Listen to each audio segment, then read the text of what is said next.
நான் உமக்கு நம்பி இருக்கிறேன், நான் வெட்கப்பட்டு போகாதபடி செய்யும், உமக்கு பயந்து இருக்கிறேன் ஆண்டவரே, நான் உத்தமமும் உண்மையும் நேர்மையுமாக இருக்கிறேன், என் பாவத்துக்காக நான் மனஸ்தாபப்படுறேன், என் பாவத்துக்காக மன்னிப்பு கேட்குறேன், என் பாவத்தை விட்டு விட்டு நான் மனம் திரும்பி உம்முடைய பாதையில் நடக்க என்னை அர்ப்பணிக்கிறேன், என்னை நீர் எல்லா இக்கட்டுகளுக்கிருந்து என்னை விடுவித்தள்ளும், நான் வெட்கப்பட்டு போகாதபடி செய்யும், உம்மில் நான் கலிகூற எனக்கு அனுக்கிரகம் பண்ணும்.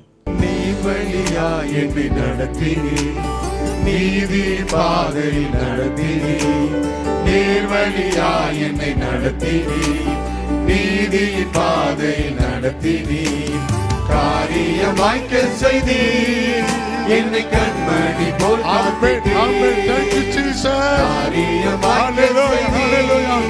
என்னை கண்மணி போல் காத்திட்டீர். என் இயேசுவே உம்மை சொந்தமாக கொண்டதென் பாக்கியமே, இதை விடவும் பெரிதான மேன்மை வேறொன்றுமில்லையே. என் இயேசுவே உம்மை சொந்தமாக கொண்டதென் பாக்கியமே, இதை விடவும் பெரிதான மேன்மை வேறொன்றுமில்லையே.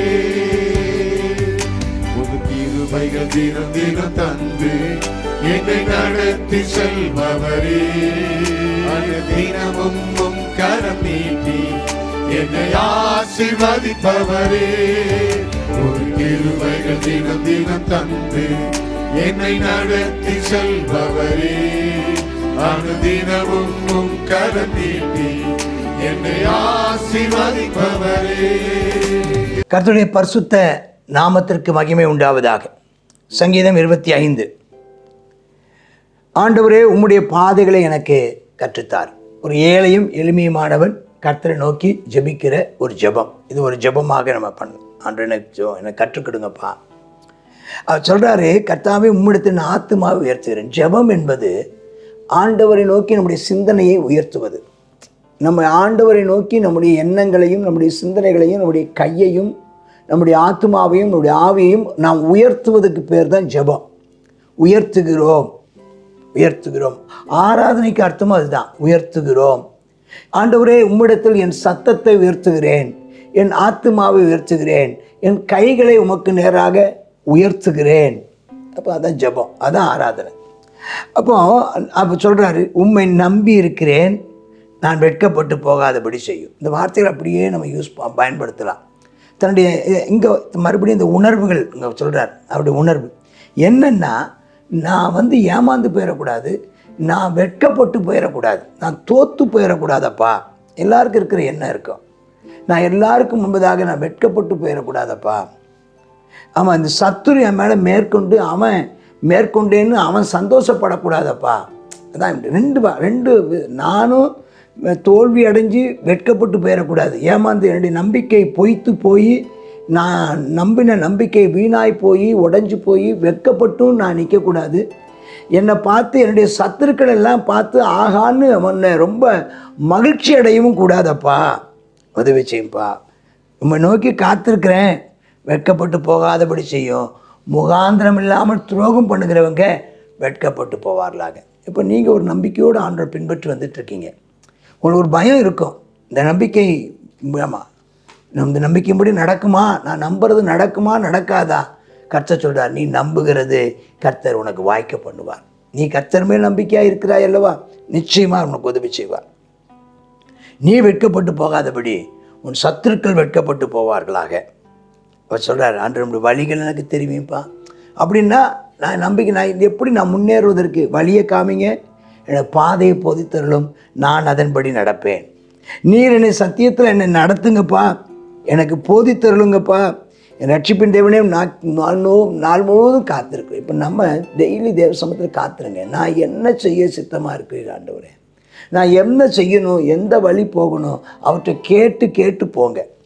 அப்போ நிச்சயமாக நடத்துவார். ஏன்னா அவருடைய இரக்கங்களும் அவருடைய கிருபைகளும் மாறாதவைகளாக இருக்கிறது. சொல்லிட்டு 7ஆம் வசனத்தில், என் இளவயதின் பாவங்களை மன்னியுப்பா. கர்த்தாவே, உடைய தயவு நிமித்தம் உடைய கிருபை நிமித்தம் என்னை நினைத்தரலும். மன்னிப்பு கேட்குறார். அதாவது நான் வெட்கப்பட்டு போயிடக்கூடாது, நான் செஞ்ச பாவத்தினால நான் அடைய வேண்டியது அடையாமல் போயிடக்கூடாதப்பா, என்னை மன்னித்து சுத்தமாக்கும். ஏன்னா நீங்கள் நல்லவர், நீர் உத்தமர், நீ பாவிகளுக்கு வழியை தெரிவிக்கிறேன், நான் மனம் திரும்புவேன் சொல்கிறார். நான் மனம் திரும்புவேன், சிறுமைப்பட்ட நியாயத்தில் நடத்துவீர், சிறுமைப்பட்டவர்களுக்கு வழியை போதிப்பீர், கர்த்தருடைய உடன்படிக்கையும் அவருடைய சாட்சிகளையும் கை கொள்ளுகிறவர்களுக்கு அவருடைய பாதையெல்லாம் கிருபையும் சத்தியம். அப்போ நம்ம செய்ய வேண்டியது மனம் திரும்பவனும் அவருக்கு பிரியமாய் நடக்க வேண்டும் சொல்லிட்டு 11 வசனம் சொல்கிறாரு, என் அக்கிரமம் பெருசுப்பா, என்னை மன்னிச்சிடுங்க. ஆண்டவரே, உமக்கு பயப்படுற மனுஷன் எவனோ தெரிந்து கொள்ளும் வழி. அப்போ நம்ம கர்த்தருக்கு பயப்படுறோம்ப்பா, என்னைய மறந்துடாதீங்க, பாவத்தை மன்னிச்சிடுங்க. நீங்கள் உமக்கு பயப்படுறவங்களா இருந்தால் தான் உமக்கு பயப்படுற வழியை போதிப்பீங்க, அவனுடைய ஆத்மா நன்மையில் தங்க பண்ணுவீங்க, அவன் சந்ததியை பூமியை சுதந்திரத்துக் கொள்ளும்படி செய்வீங்க, உங்கள் ரகசியத்தை அவனுக்கு வச்சுருக்கீங்க, உங்கள் உடன்படிக்கையை தெரியப்படுத்துவீங்கப்பா. நான் உமக்கு பயப்படுகிறேன். அதான் ஆத்மா உயர்த்துங்க. இப்போ நீங்கள் நீங்களும் நானும் செய்யக்கூடிய ஒரு விஷயம், கர்த்தாவே நான் உமக்கு பயப்படுகிறேன். அந்த பயப்படுதல்னால விலகி போகிறது அல்ல, நெருங்கி வருகுதல். அன்பு கலந்த பயத்துக்கு பேர் தான் பயபக்தியோடு வருகிறேன். ஸ்தோத்திரம். 15 வசனம் சொல்கிறார், என் கண்கள் எப்போதும் கர்த்தரை நோக்கி கொண்டிருக்கிறது, என் கால்களை அவர் வலைக்கு நீங்களாக்கி விடுவார், என் மேல் அவர் நோக்கமாகி எனக்கு இறங்கும் ஆண்டவரே. நான் தனித்தனும் சிறுமைப்பட்டவனுமாக இருக்கிறேன்ப்பா, என் விருதயத்தின் வியாகுலங்கள் நிறைய இருக்குதப்பா, இடுக்கன்லேருந்து விடுதலை ஆக்குங்கப்பா. என் சிறுமை என் துன்பத்தை பார்த்து என் பாவங்களை மன்னித்தருளுங்கப்பா. என் சத்துருக்களை பாருங்கள், என்னை பெருகி இருக்கிறாங்க, வெறுப்பாக நடத்துகிறாங்கப்பா. என் ஆத்மாவை காப்பாற்றி என்னை விடுவீங்க ஆண்டவரே.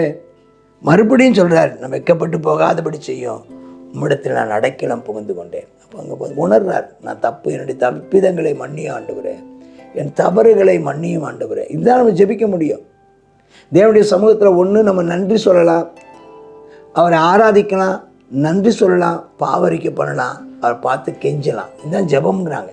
ஜெபத்தில் உள்ள 4 முக்கியமான காரியம்: கையை உயர்த்தி ஜெபிக்குதல், கையை உயர்த்தி அவருக்கு நன்றி சொல்லுதல், கையை உயர்த்தி மன்னிப்பு கேட்குதல், கையை உயர்த்தி அவன் ரட்சிப்புக்காக கெஞ்சுதல். இதுதான் ஜெபம். நான் அடைக்கலம் புகுந்திருக்கிறப்பா, உத்தமமாக நேர்மையுமாய் நடக்க எனக்கு கிருபைதார் சொல்லி நீங்கள் எல்லாம் ஜெபம் பண்ணுங்க. ஆண்டவரே, உத்தமமாக நான் நடக்கணும், நேர்மையாக நான் நடக்கணும், நான் உமக்கு காத்திருக்கிறேன்ப்பா. தேவனே, இஸ்ரவேலை எல்லா இக்கட்டுகளுக்கு நீங்களாக்கி விடுவீங்க. தன்னை தேவனுடைய ஜனமாக சொல்கிறேன். ஆமாம், நான் நமக்கு நம்பி இருக்கிறேன், நான் வெட்கப்பட்டு போகாதபடி செய்யும், உமக்கு பயந்து இருக்கிறேன் ஆண்டவரே. நான் உத்தமமும் உண்மையும் நேர்மையுமாக இருக்கிறேன். என் பாவத்துக்காக நான் மனஸ்தாபப்படுறேன், என் பாவத்துக்காக மன்னிப்பு கேட்குறேன், என் பாவத்தை விட்டு விட்டு நான் மனம் திரும்பி உம்முடைய பாதையில் நடக்க என்னை அர்ப்பணிக்கிறேன். என்னை நீர் எல்லா இக்கட்டுகளுக்கும் இருந்து என்னை விடுவித்தள்ளும், நான் வெட்கப்பட்டு போகாதபடி செய்யும், உண்மையில் நான் கலிகூற எனக்கு அனுக்கிரகம் பண்ணும் அப்படின்னு ஜெபம் பண்ணுங்க. கர்த்தர் உங்களை நிச்சயமாக ஆசீர்வதிப்பார். கர்த்தருக்கு காத்திருக்கிற, கர்த்தருக்கு பயப்படுகிற, உத்தமம் நேர்மையாய் நடக்கிற உன்னை கர்த்தர் நிச்சயமாக ஆசீர்வதிப்பார். ஆமேன், ஆமேன். God bless you. சங்கீதம் 25. இந்த 25வது சங்கீதத்தில் தாவீதுனுடையதான ஜெபம் என்னன்னு சொன்னால், தேவனே, என் பாவங்களையும் என் மீறுதல்களையும் என் அக்கிரமங்களையும் நினையாதிரும். ஆனால் எதை நினைக்க வேண்டும் என்று சொல்கிறாருன்னா, இந்த அனாதியாக இருக்கிறதான உம்முடையதான கிருபையும் உம்முடைய இரக்கத்தையும் உம்முடைய காருண்யத்தையும் உம்முடைய தயவையும் நினைத்து, அந்த தயவின் நிமித்தமாகவும் காருண்யத்தின் நிமித்தமாகவும் இரக்கத்தின் நிமித்தமாகவும் கிருபை நிமித்தமாகவும் எங்களை நினைத்தருளும் அப்படின்னு சொல்லிட்டு சொல்கிறாரு. கர்த்தாவே, நான் உமக்கு காத்திருக்கிறேன், நான் அப்பா எல்லா இக்கட்டுகளுக்கு என்னை நீங்களாக்கி ரட்சியும் என்று சொல்லி ஜெபிக்கிறார். இந்த ஜெபத்தை நாமும் செய்வோமா? அப்பா, கிருபை இரக்கம் இருந்தான் எங்கள் நல்ல பிதாவே, சர்வ வல்லமுள்ள தேவனே, நாங்கள் உண்மை நம்பி இருக்கிறோம். அப்பா, நாங்கள் இந்த மனுஷர் மத்தியில் நாங்கள் வெட்கப்பட்டு போகக்கூடாது. கர்த்தாவே, சத்ரு எங்கள் நிமித்தமாக அப்பா அவன் மகிழ்ந்து களி கூறாதபடிக்கு எங்களை கர்த்தா எல்லா நிந்தைகளுக்கும் அவமானங்களுக்கும் வெட்கங்களுக்கும் எங்களை நீங்களாக்கி காத்துக்கொள்ளும் தேவனே. நாங்கள் அப்பா எந்த சூழ்நிலை நாங்கள் உண்மை நம்பி இருக்கிறோம். அப்பா எங்களுடைய பாவங்களை பாராதபடிக்கு எங்களுடைய அக்கிரமங்களெல்லாம் அவனை மன்னித்து எங்களுடைய நோய்களெல்லாம் குணமாக்கி எங்களுடைய பிராணனை அழிவுக்கு விலக்கி மீட்கிறவரே, எங்களை எல்லா தீமைக்கும் விலக்கி பாதுகாத்துக்கொள்ளும் கர்த்தாவே இன்றைக்கும் கர்த்தா நாங்கள் ஆமெனப்பா உம்முடையத்தில் சேருவதற்கு தகுதியுள்ளவர்கள் அல்ல ஆண்டவரே. ஆனாலும் உம்முடைய காருண்யம் எவ்வளோ பெரியதப்பா, உம்முடைய கிருபை எவ்வளோ மகத்துவமானதப்பா, உம்முடைய இரக்கங்களுக்கு முடிவில்லையப்பா, உம்முடைய தயவு யாரால் சொல்லி முடியும் ஆண்டவரே. அவைகளால் எங்களை நீர் சேர்த்துக்கொள்ள வேண்டும் என்று சொல்லி ஜெபிக்கிறோம். உண்மையே நம்பி இருக்கிறோம். எங்களை எல்லா இக்கட்டுகளுக்கும் நீங்களாக்கி ரட்சியும். இயேசுவின் நாமத்தில் ஜெபிக்கிறோம் நல்ல பிதாவே. ஆமென், ஆமென்.